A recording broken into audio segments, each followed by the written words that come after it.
नाज़रीन अस्सलाम वालेकुम, उम्मीद है आप खैरियत से होंगे। जंग की कुछ ताज़ा तरीन अपडेट्स हैं जो आपके साथ शेयर करनी है। नाज़रीन, अमेरिका ने जंग की सूरत हाल को मद्देनज़र रखते हुए एक बयान दिया है, एक स्टेटमेंट दिया है और वो स्टेटमेंट बड़ा मानी खेज़ है। उसको देख के आप असेस कर सकते हैं कि ये जंग कहाँ जाकर रुकने वाली है और उससे यही लग रहा है कि जंग के रुकने का फ़िलहाल कोई इम्कान नहीं है। अमेरिका फर्दर एस्केलेशन की जानिब बढ़ना चाह रहा है, वो मज़ीद मिडल ईस्ट में अपनी प्रेजेंस बढ़ाना चाह रहा है। वो स्टेटमेंट क्या है और उससे ये नताइज कैसे अखज़ किए जा सकते हैं, नाज़रीन ये आपको बताना है। और दूसरी जानिब नाज़रीन, इसराइल की वो ख़वातीन जो हमास के पास एज अ प्रिजनर्स मौजूद हैं, उन्होंने हमास से रिक्वेस्ट की है मुबैना तौर पे कि हम नेतन्याहू को, जो उनका हेड ऑफ़ द स्टेट है, उसको एक पैगाम भेजना चाहते हैं। एक वीडियो मैसेज जो है उन्होंने भेजने की एक ख्वाहिश ज़ाहिर की, जिसको पूरा किया गया। उस वीडियो मैसेज में नाज़रीन क्या कहा गया है वो भी आपको बताना है।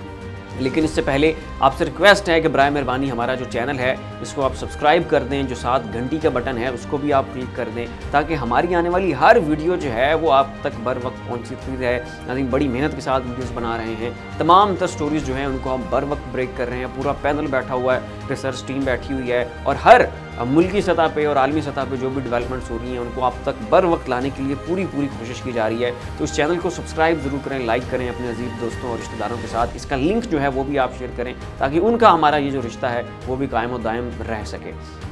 तो नाज़रीन, हमास को उन 3 प्रिजनर्स ख़वातीन ने रिक्वेस्ट की कि हम जो हैं वो नेतन्याहू तक अपना एक पैगाम पहुंचाना चाहती हैं, एक वीडियो मैसेज भेजना चाहती हैं। तो फिर उन्हें वो जो है वो सेट प्रोवाइड किया गया, उनका वीडियो मैसेज रिकॉर्ड किया गया। वो बड़ा मीनिंगफुल वीडियो मैसेज है। उसमें क्या उन ख़वातीन ने नाज़रीन नेतन्याहू को मुखातिब करके कहा वो ज़रा सुनिएगा। तो उन ख़वातीन ने नाज़रीन कहा कि हम हमास के पास हैं, 23 दिन गुजर चुके हैं, अब जंग रुकनी चाहिए, हमें आज़ाद कराओ, तुम्हें हमें आज़ाद कराना होगा। हम तुम्हारे तमाशे का निशाना बन रही हैं नेतन्याहू, और सिर्फ तुम्हारे लगाए हुए ड्रामे की वजह से हम इस हाल में हैं।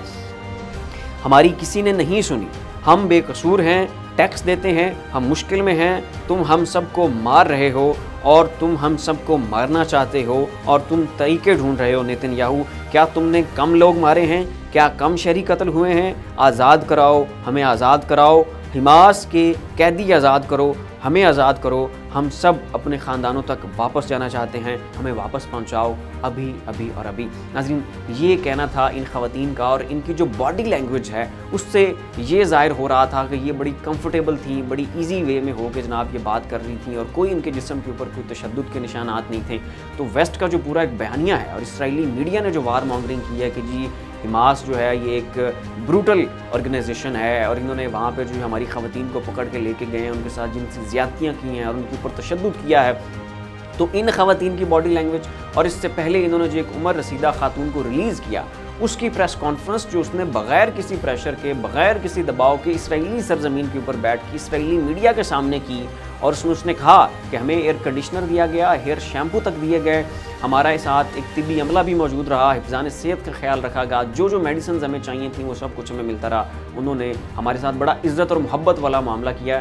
तो उनके ख़िलाफ़ जो है ना इस तरह की बातें आप ना करें। तो वो प्रेस कॉन्फ्रेंस और अब इन ख़वातीन का ये वीडियो मैसेज और इनके जो विजुअल्स जो हैं इस इन ख़वातीन के जो नज़र आए हैं कि वो बड़े इजी वे में बैठी हैं, बड़े पुरसकून तरीके से बैठी हैं, बड़ा उनके चेहरे से लग रहा है कि वो बड़े इत्मीनान में हैं। तो इससे ये जो एक बयानिया था, ये जो वार मॉन्गरिंग की जा रही थी हमास के अगेंस्ट कि ये जनाब बड़ा जुल्म व तशद्दुद और जुल्म व इस्तिबदाद का बाज़ार इन्होंने गर्म किया हुआ है, जो यरगमाली पकड़ के ले गए हैं उनके साथ और बड़ी ज़्यादती हो रही है। तो वो बयानिया जो है नाज़रीन वो तो ठुस हो गया।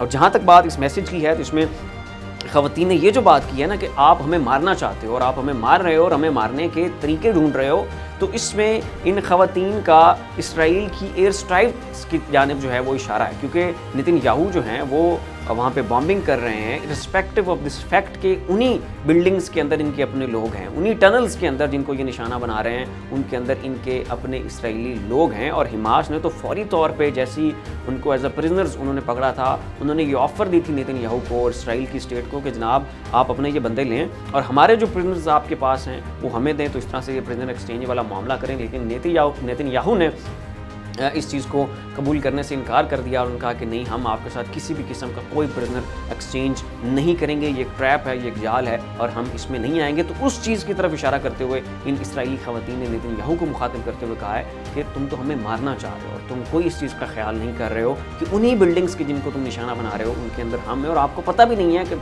हो सकता है जिस बिल्डिंग को आपने निशाना बनाया हो उसी में से किसी बिल्डिंग के अंदर हम हो, और कल को जब ये मर जाएंगे और ये कत्ल हो जाएंगे उन्हीं बिल्डिंग्स के अंदर, तो फिर इसराइली मीडिया कहेगा कि ये हमास ने कत्ल किया।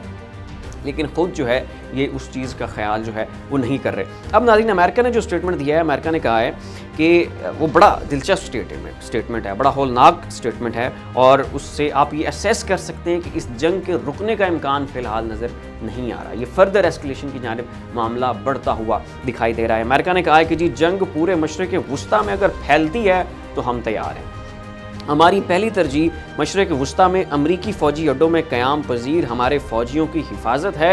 हमें हिज़्बुल्लाह के मज़ीद हमलों का सुराग मिला। इसके ऊपर नाज़रीन जो सियासी माहिरीन हैं और जो आलमी मामलात के माहिरीन हैं, जंगी माहिरीन हैं, उनका ये कहना है कि अमरीका इस स्टेटमेंट को पढ़ने के बाद इसके ऊपर उन्होंने राय दी है कि अमेरिका ईरान और हिज़्बुल्लाह का बहाना बनाकर ये जंग पूरे मशरिक़ वुस्ता में फैलाएगा और वहाँ पे अपनी मिलिट्री प्रेजेंस जो है वो पूरे मिडल ईस्ट में वो अमेरिका वहाँ पर मेंटेन रखेगा।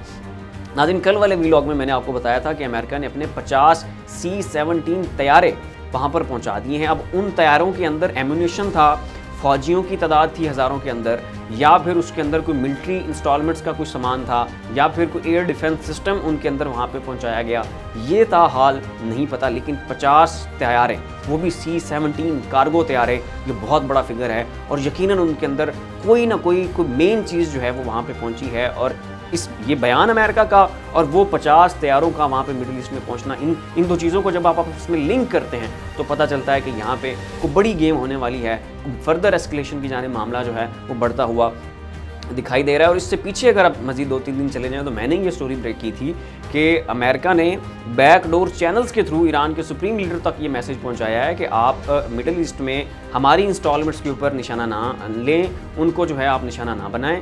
क्यों? क्योंकि हम जो है इस जंग को मज़ीद नहीं बढ़ाना चाहते हैं, हम सीज़ फायर चाहते हैं, हम इस जंग का खात्मा चाहते हैं। तो आप जो है ना उस चीज़ की जानिब बढ़ें और हमें मिडिल ईस्ट में निशाना ना बनाएं। तो वो बयान बहुत डिफरेंट था, वो स्टेटमेंट बहुत डिफरेंट थी और उससे ये लगता था कि शायद अमेरिका जंग बंदी चाहता है और इसराइल को मजबूर करना चाहता है कि आप इस जंग को रोकें।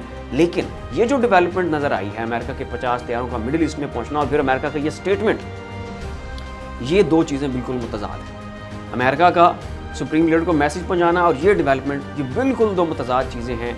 और अगर या तो वो झूठ था, वो मैसेज पहुंचाना कोई धोखा था, और अगर वो सच है तो फिर ये डेवलपमेंट क्या है। तो खैर नाज़रीन, ये कुछ अपडेट्स थी जो हमने अब आपके सामने रख दी।